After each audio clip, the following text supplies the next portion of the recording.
Supremasi hukum itu sudah menjadi salah satu prinsip dasar yang wajib dijunjung tinggi oleh negara-negara hukum, seperti di Indonesia. Prinsip tersebut diketahui dapat mendorong terciptanya kehidupan yang demokratis.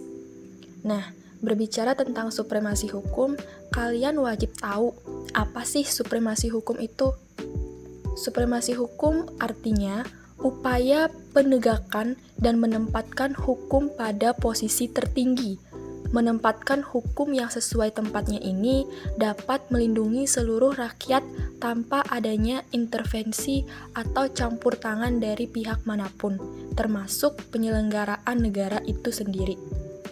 Dalam definisi lain, supremasi hukum diartikan sebagai penegakan hukum yang adil, independen, dan bebas.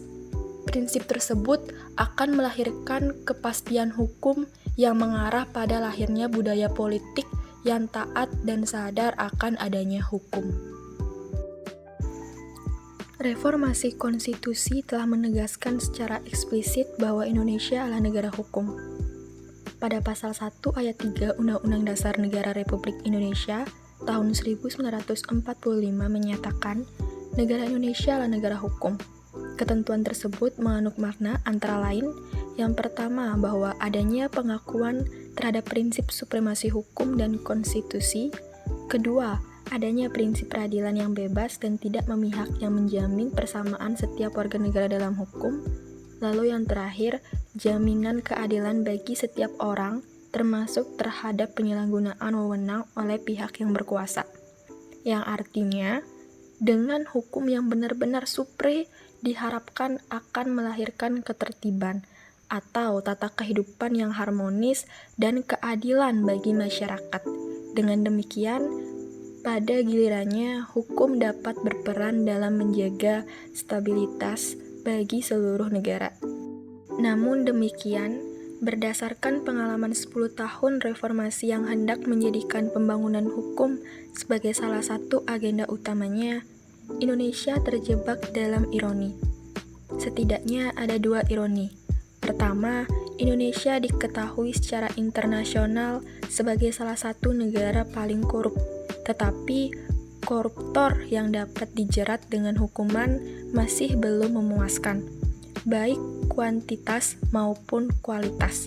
Yang kedua, sebagaimana disebutkan yang di atas, secara konstitusional, Indonesia menetapkan dirinya sebagai negara hukum, tetapi dalam kenyataannya hukum belum dapat ditegaskan dengan baik. Masalah penegakan hukum pasca reformasi menghadapi situasi yang semakin kompleks dan pelik.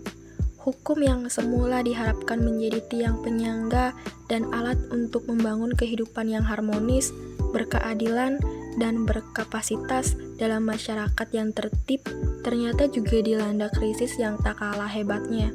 Korupsi, konflik daerah, dan tindak kekerasan dalam bentuk main hakim sendiri kini masih marak menandai hebatnya krisis ini. Kekecewaan menjadi tidak terelakkan dengan kenyataan bahwa amanat reformasi untuk menegakkan hukum mulai pemberantasan KKN dan kasus-kasus lainnya menjadi semakin memilukan ketika jantung penegak hukum diterpa badai hebat dengan diketahuinya keterlibatan para penegak hukum dalam kasus KKN yang mencolok mata. Berdasarkan pemetaan masalah tersebut, maka solusi yang ditawarkan untuk politik penegak hukum ada 2. Yang pertama, solusi politik dan solusi paradigmatik. Solusi politik yang dimaksud adalah untuk mengatasi kasus-kasus KKN dan pelanggaran HAM waris masa lalu perlu diselesaikan dengan keputusan politik yang tegas untuk memutus hubungan dengan kasus-kasus peninggalan Orde Baru. Ada 3 cara.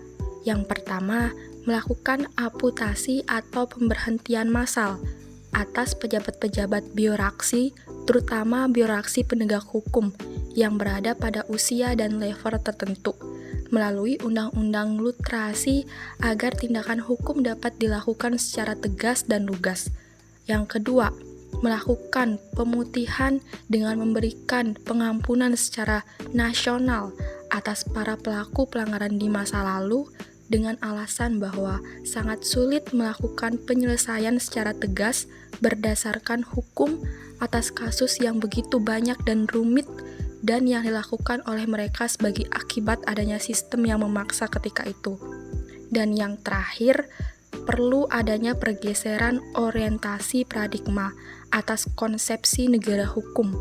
Dengan paradigma ini, maka setiap upaya penegakan hukum akan mampu melepaskan diri dari jebakan-jebakan formalitas prosedural serta pendorongan para penegak hukum untuk kreatif dan berani menggali nilai-nilai keadilan serta menegakkan etika dan moral di dalam masyarakat dalam setiap penyelesaian kasus hukum.